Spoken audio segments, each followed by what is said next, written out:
Today I want to talk about one of my favorite strategy tools. It's called Jobs to be Done and was popularized by Clayton Christensen of Harvard Business School.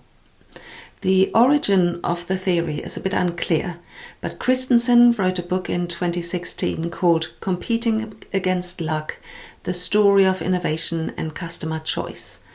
The theory of jobs to be done is super simple, but it's not easy.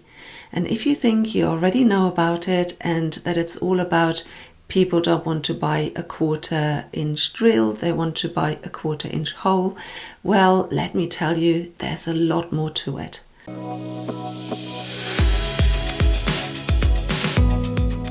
Jobs to be Done is a framework for understanding customer needs and motivations. It focuses on the underlying reasons for why a customer purchases a product or a service. And so we start with a customer who has a problem. And Jobs to be Done says that customers hire a product to help them complete a specific task. That task is the job. So just to make absolutely sure we talk about the same thing, the job is the progress that the person intends to make. But a job, any job, has a context that matters. People's decisions vary depending on the context. In one of the most famous Jobs to be Done examples, Christensen explains how commuters would buy milkshakes from McDonald's in the morning because they wanted something filling and entertaining for the long commute. The thick milkshakes were perfect for that. But the same person might visit McDonald's on the weekend with their children, and their needs would be completely different. Jobs to be Done is a new perspective, and it's one that's particularly helpful if you're looking to make a big difference. At a fundamental level, the key question is this: I wonder what job just arose in somebody's life that caused them to come here and buy your solution. First, I want to tell you that the answers to the question about the job will fall into 3 dimensions. The first of these is the functional dimension. You will find it gives the most obvious answers. I bought the milkshake because I like the taste, or because I was thirsty, that sort of answer. At a fundamental level, products need to do the things that customers expect it to do. So a washing machine needs to clean clothes, or software needs to allow the user to create and edit text, or a medical device might be used to measure a mole accurately. But of all the answers that a customer will give you, they want it cheaper, quicker, better, easier, safer, there's still one important thing that you need to bear in mind, and that is quality.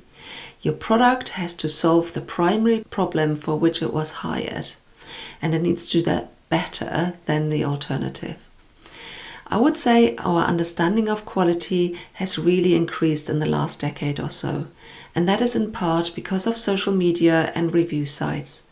It means that people make lots of decisions these days after consulting with others, even strangers.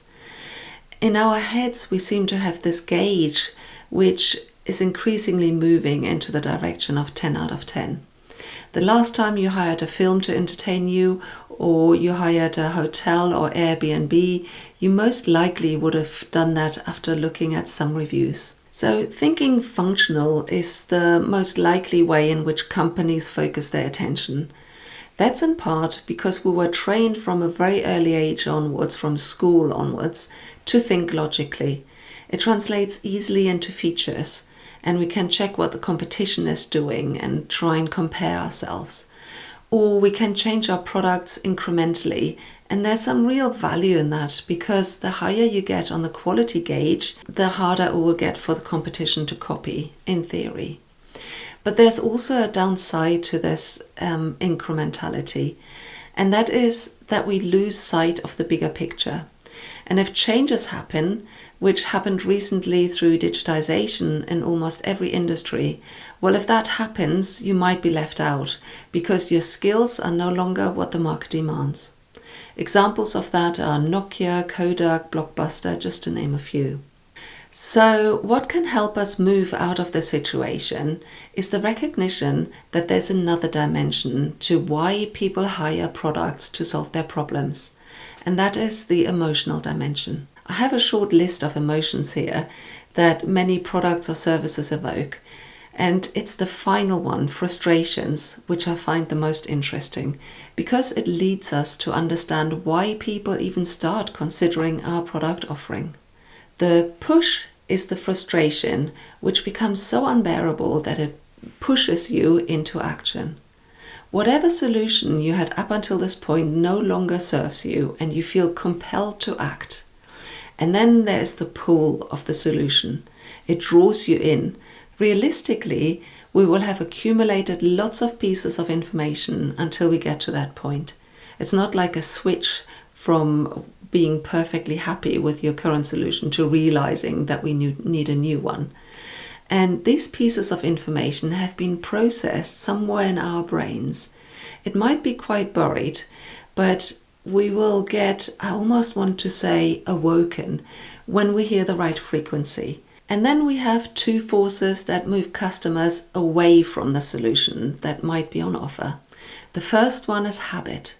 Whatever the problem is that you as an organization are solving, I can assure you people that will become your customers soon will have had a solution of sorts.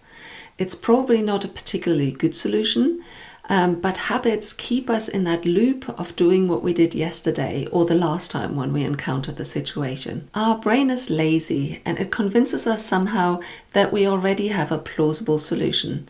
Anything new is hassle. We might have to read a manual or change things in our lives that make room for the new solution.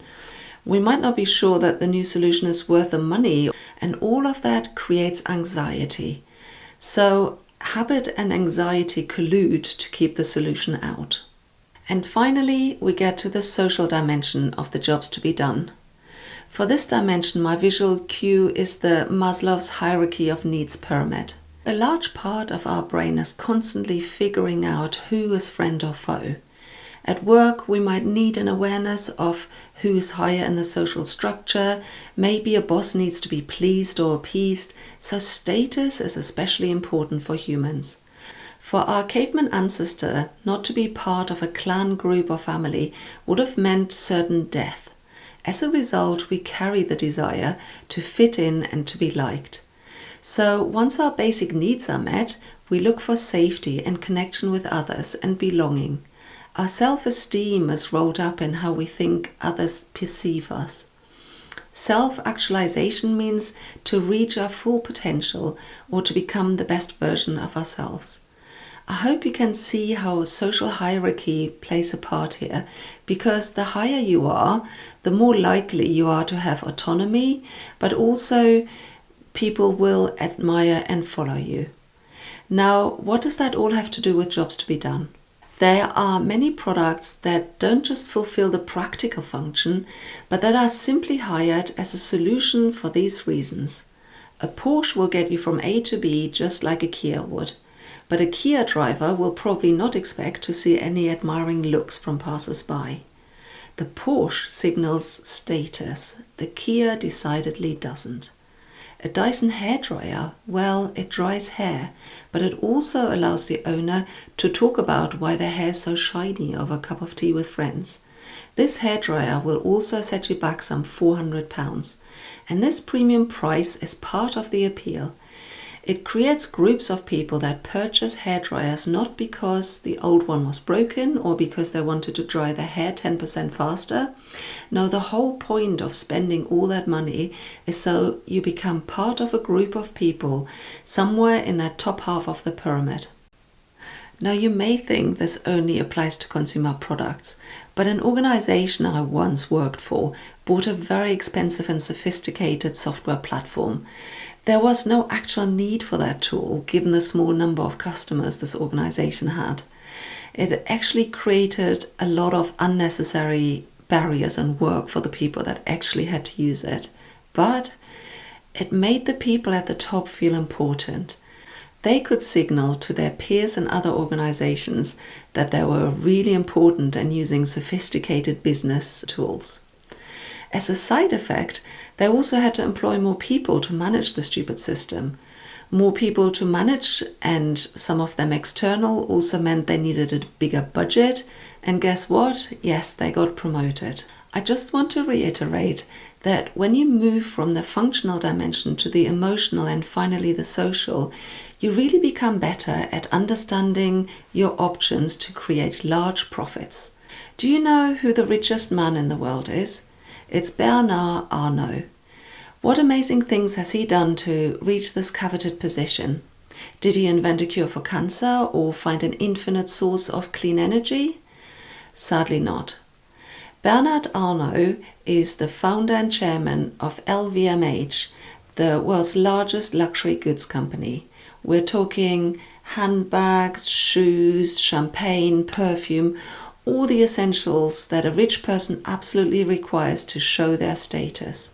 Most people easily feel drawn to the functional aspect. The information here is concrete.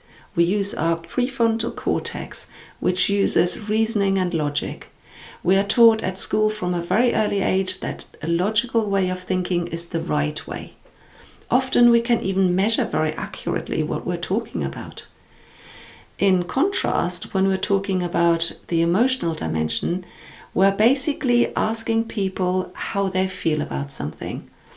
And accessing this kind of information, which is stored and coded deep inside our brain in areas like the amygdala and the hippocampus, is very hard.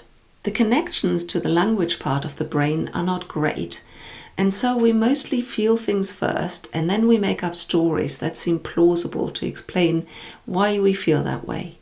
Surveys have some purpose. They give us the functional dimension, and we need to know that. It's our foundation.